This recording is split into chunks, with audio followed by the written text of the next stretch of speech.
त्वमेव केवलं कर्तासि त्वमेव केवलं धर्तासि त्वमेव केवलं हर्तासि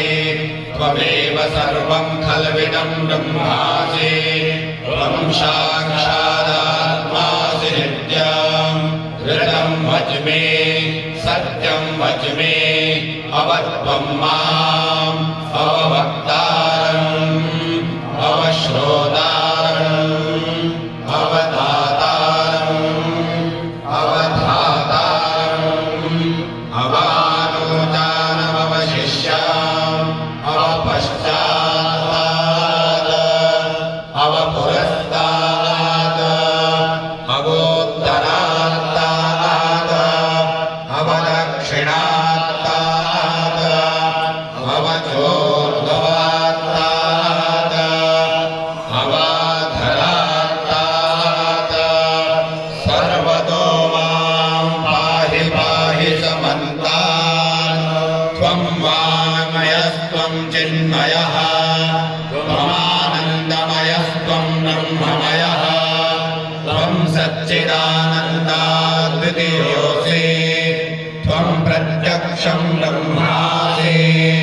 त्वं ज्ञानमयो विज्ञानमयोऽसि सर्वं जगदिदं त्वत्तो जायते सर्वं जगदिदं त्वत्तस्तिष्ठति सर्वं जगदिदं त्वयं वर्तेते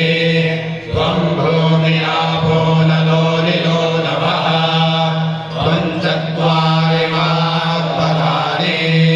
त्वं गुणत्रयातीतः त्वमवस्थात्रयातीतः त्वं देहत्रयातीतः त्वं कालत्रयातीतः त्वं मूलाधारस्थितोऽसि नित्यं त्वं शक्तित्रयात्मकः वायोगिनो ध्यायन्ति नित्यं त्वं ब्रह्मा त्वं विष्णुस्त्वं रुद्रस्त्वमिन्द्रस्त्वमग्निस्त्वं वायुस्त्वं सूर्यस्त्वं चन्द्रमास्त्वं ब्रह्मभूर्भुवस्वरो गणादे पूर्वमुच्चार्य वर्णादेस्तदनन्तरम् अनुस्वारः परतरः वरधेन्दुलसिता तारेण रुद्धा एतत्तमनुस्वरूपा यकारः पूर्वरूपा अकारो मध्यमरूपा अनुस्वारश्चान्त्यरूपा बिन्दुरुत्तररूपा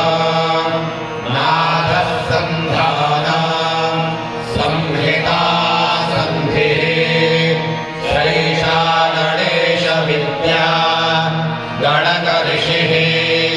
निजृद्गायत्री छन्दः श्रीमहागणपतिर्देवता ॐ गणपतये नमः एकदन्ताय विद्महे वक्रतुण्डाय धीमहि तन्नो दन्तिः प्रचोदयात् एकदन्तं चतुर्हस्तं पाशमङ्कुशधरम्